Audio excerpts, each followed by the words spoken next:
Snapping a screen is one of the coolest things that I've learned to do on a computer.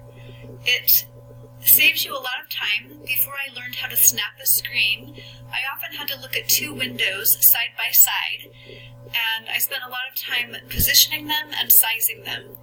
But with this feature that is part of Windows, you do not have to position or resize screens anymore that you want to put side by side. I'm going to show you how to do it. Let's just say I'm creating a document, a notes document for you, and I want to go through it step by step so I know what kinds of things to ask you. So I want to snap my screens.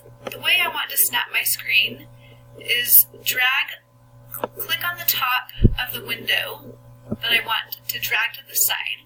I'm going to just hold my cursor down and roll it over to the right. And when I see that line in the center of the page, it's going to position that window on the right-hand side of the page.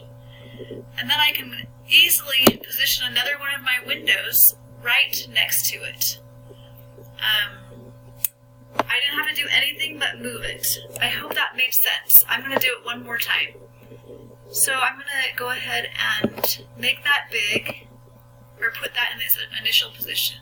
Let's say this document right here is the one that I want on one side, and I want the presentation on the other. So I'm going to click on that tab. If I click on that tab and hold the cursor down and drag down, it's going to separate that tab from the rest of the window.